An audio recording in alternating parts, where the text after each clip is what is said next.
Hello, morning viewer. Welcome back to my channel, Hocantalk.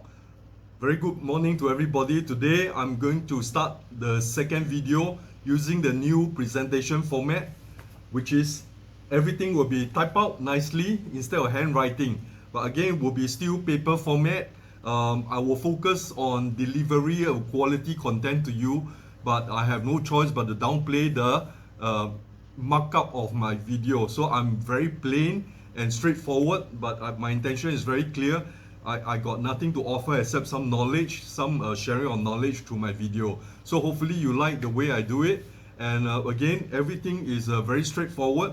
I just want to make sure that you understand some of the relevant information in my video regarding financial and business topic.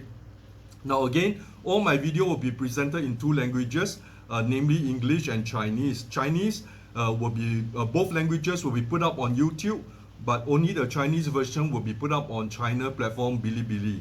Okay, so without further ado, today I'm going to talk to you about a very interesting topic, which is regarding all the financial crises that happened in the last 100 years due to property crisis. Now, if you look at the first slide, financial crisis caused by property, only property, not no other reason. So I only include those financial crises that is caused by property, whether directly or indirectly for the past 100 years.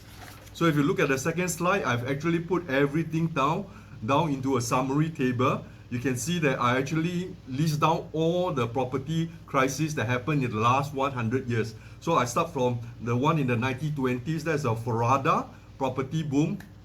What happened then? The land in Miami actually went up 240 times within a year. So it's all speculative, a lot of small bank lend cheap money to developer, to home buyer, and then they flip the property immediately after they sign the contract.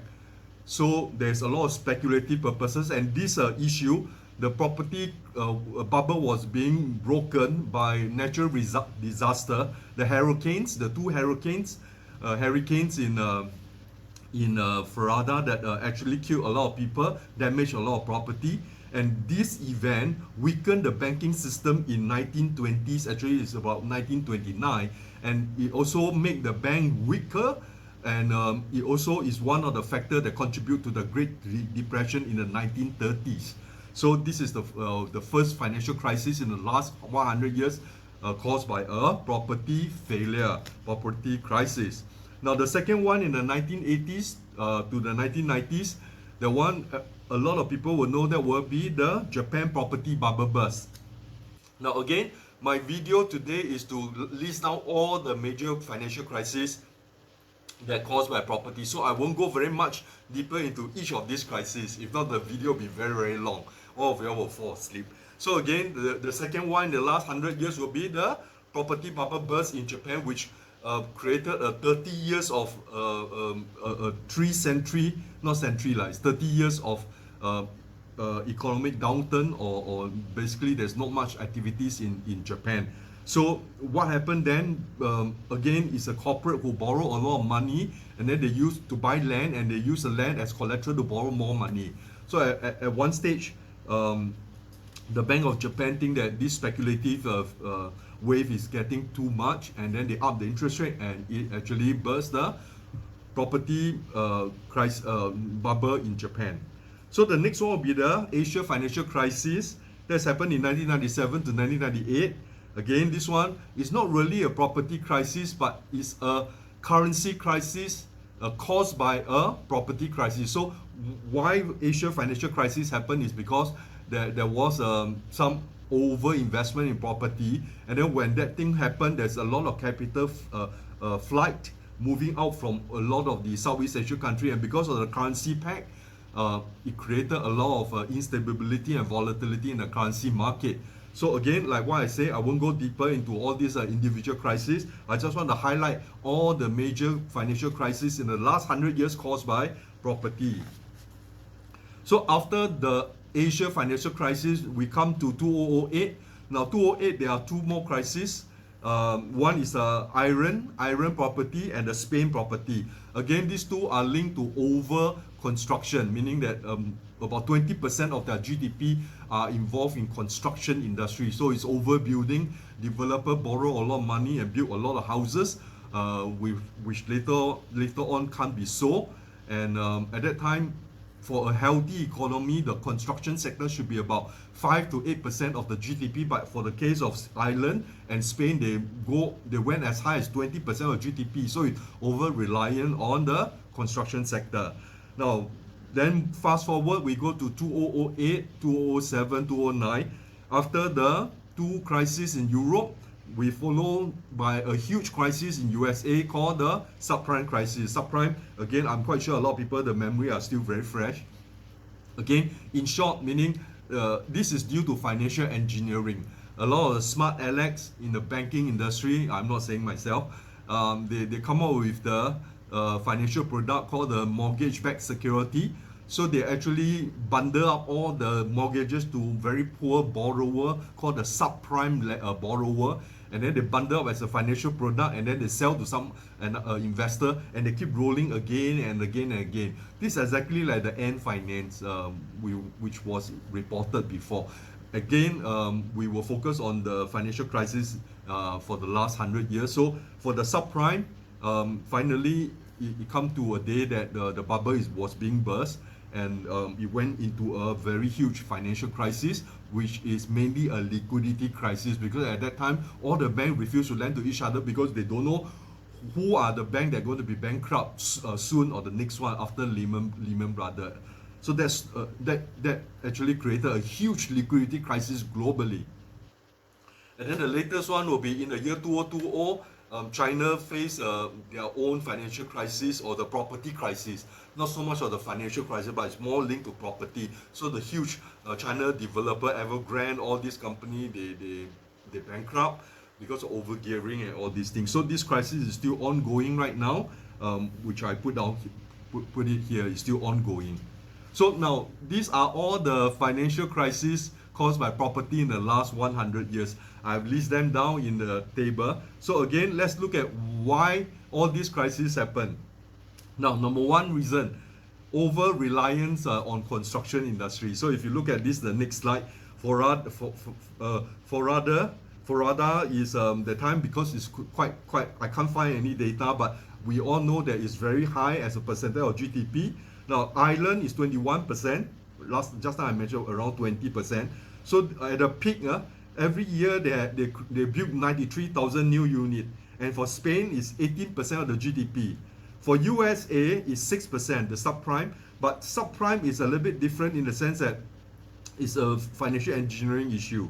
Now for China, it's about 25 to 30%, because property construction is a very important segment of the China GDP. So it went up to 25 to 30%, which is critically high. Now, another causes of property crisis we can take a look is because of interest rate. Now, if you look at Japan, before the crisis, the interest rate was very, very low. So a lot of people is willing to borrow money and then to invest in property. So if you look at Asia, the same likewise. USA, 1%, Europe is about 2%. Of course, after the crisis, the interest rate go even further. But again, before the crisis happened, it was low interest rate that motivate people to borrow cheap and then put into an asset classes which they think that the prices will always go up and there's huge yield return. So that's a reason, that's the interest rate trap. Now, another one, of course, will be the valuation which created the bubble. If you look at the past few crises for Japan, at that time the price houses is about 15 times of the income, so it's very high. And the price to rental is very low, meaning that the price is so high, you use rent divide by price, the percentage that you get is so low. At that time, people don't care about rental return or rental yield. They're all obsessed with the price will go up higher and higher. Every year it keep going up. So if you look at Ireland, it's 10 times the income. Now look at Spain, is 9 times, USA is 6 times, and China actually break the world record. China went up to 30 to 50 times, meaning that you had to work for 50 years just be able to own a property. Now, another causes of a property crisis is that the banking system lend too much money, or the loan portfolio of a bank concentrate too much on property related kind of lending. So in this case, if you look at Japan, the non-performing loan in the banking system is as high as 30%. Asia is 40 to 50%. Ireland is 25%. Now, again, all this slide is nicely made. If you need the information, you can always cut and paste. Also, for Spain, at one stage is 13%. USA is about 10%. So the rest of the thing I won't read through. You can see from the table. So what are the methods they use to recover and the result for bank and all these things. So again, one of the causes for property bubble is banking industry lend too much money to the property and construction industry, and that created a risk. Now, of course, the next causes of property crisis will be the leverage and debt. People over borrow. So in the case of Japan crisis, it's a corporate that over borrow. In the case of Asia, it's a private sector that over borrow. And the island and Spain is a household and the bank over borrow and over lend to the property related. USA is also the household because they are subprime people. They don't have a lot of credit, but yet the bank willing to lend to them because they know that they can package all this subprime security into a mortgage-backed instrument and sell and make more money. So the same instrument can be sold many times. It can be sold 10 times, 20 times, 30 times. Nobody know how many times the same IOU has been packaged into a security and sell. For China, it's the developer that over borrow. The gearing is very high for developer. So a lot of China property developers bankrupt during this crisis. Now again, if you look at all these kind of property crisis or financial crisis in the last 100 years, there is a very common pattern. It's a recurring pattern again and again. It happens again and again. So what are the patterns? So I've listed down in this slide. Cheap money. Interest rate is too low for too long. So a lot of money flow into property because a lot of developer, a lot of household, they can borrow cheaply. And at that time, they have a mentality that the property prices will keep going up, so they keep borrow money. Number two, the new era. That's why I say people think that, oh, property price will definitely go up. It will never come down. So it's a kind of myth. Okay, and then excessive leverage. Everybody borrow too much because they worry about FOMO, meaning fear of missing out. If I don't borrow and buy now, next time the price will go up even higher. Of course, the reverse of FOMO will be the Minsky movement, which is the opposite of FOMO, meaning that there's no buyer for your property at all. Then there was a trickling effect. For example, the interest rate suddenly raised up, just like in the case of Japan, Bank of China raised the interest rate, or there's a natural disaster, wipe out a lot of houses and kill a lot of people. So all this, there is a trigger event that burst the bubble. Now, of course, then the last stage will be a painful reset because of a lot of right now loss in wealth. So it took many years for the whole economy to go back to the same level before the crisis. So let's look at the impact. Now, you see, in the last 100 years, there are so many financial crises caused by property. So let's look at the impact they have on the country that involved in all these crises. If you look at Japan, I put down there about 15 trillion of US dollar of household wealth gone.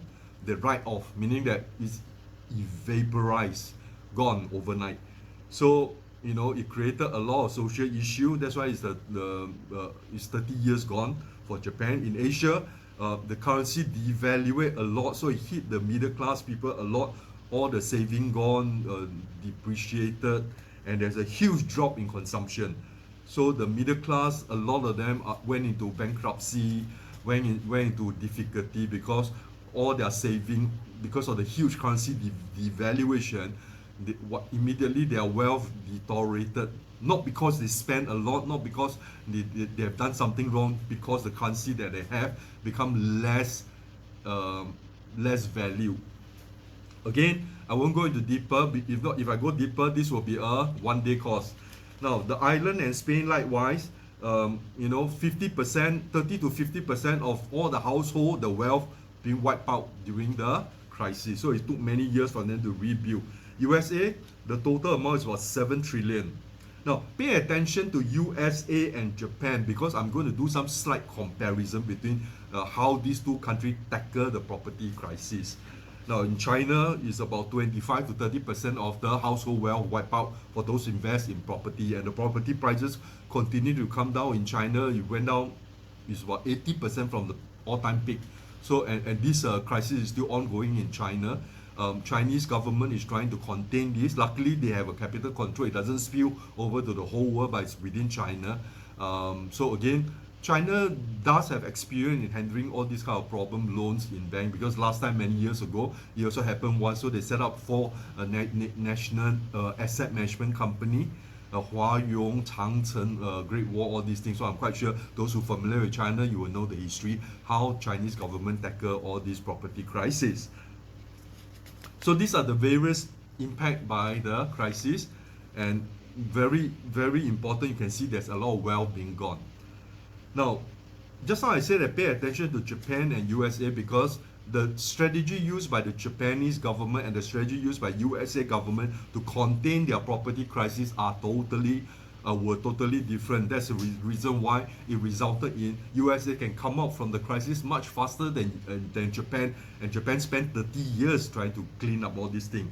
So you see, for Japan, when they handle all this property loan, these are non-performing loan in the property sector, a lot of banks in Japan, they refuse to write off or recognize the loss or cut loss. They actually continue to lend money to those companies who borrow money for them, using land as a collateral to allow them to pay the interest.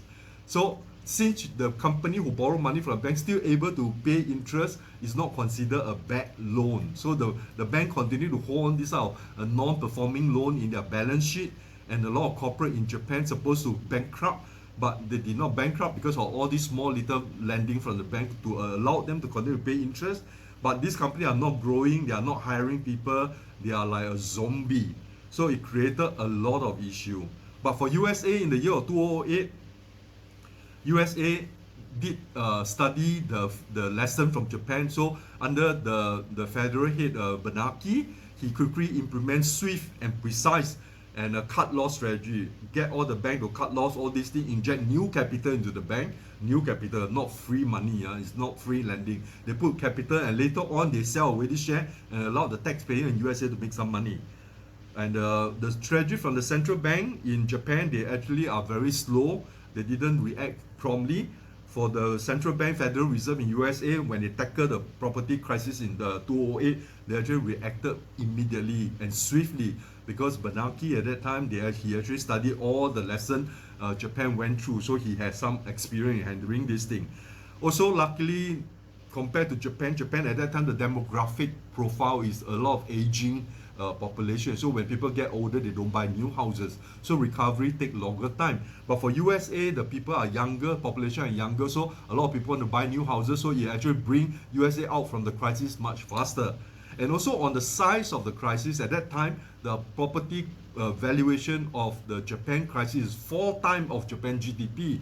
During the subprime issue at that time, the property valuation is only about 1.5 times of USA GDP. So for USA, subprime issue is considered smaller compared to Japan. So what's the result? Japan took about 30 years to recover, and USA took only about 4 to 6 years to recover from the subprime crisis. So let's move on to explain. Now, a lot of people will definitely ask me, okay, now we know all these major financial crises caused by property. Now, what happened to the financial stock market then? How do they perform, or how did they perform? So I actually put in some effort to do a slide again. So you see Japan, the Nikkei index down by 63%. The Asia stock market went down by 88%. And it took 15 years for them to recover. For Japan, it's 34 years to recover. And if you look at Ireland and Spain, it go down about 60 to 80%, and it took them about 14 years to recover. For Spain, not recover yet. And if you look at USA, the market went down by 56%, and it took them about 5.5 years to go back and exceed the all-time high. China went down 45%, and currently the crisis in China is still under management, it's still ongoing. So now we come to the last slide. Again, this video is just to give you a very brief description of what are the financial crises happened in the past 100 years caused by property, so that when you look at the current situation, you can form your own decision whether the current market situation is vulnerable.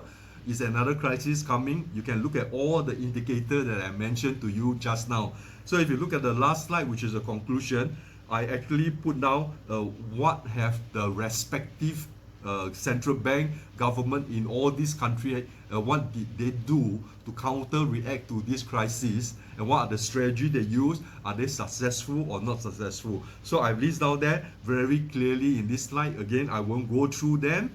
You can read through, but again, some are not successful, some are successful. But in short, the lesson that we learned from the past financial crisis, property crisis, is you have to clean up the mess fast as possible. You cannot let the problem linger on, because bank is an important agent in the economic structure to produce money flow. If you want to understand the role played by bank in the money creation, you can look at my another video, how money is being created, so you can know the role of the bank. So in this case, whenever there's a crisis happen, you have to clear up the messes, you have to do immediate write-off, you cannot drag, if not the economy will suffer. So again, now we are coming to the end of this video. I hope with this video you have an overview of all the financial crises in the past 100 years linked to property bubble. So I hope you like my video and it provide you some financial knowledge for your career and also for your business decision making. And please do subscribe to my video and circulate my video to all your friends so that they can also learn something from this video and help in their career or business decision. Again, thank you very much. See you next video. Bye bye.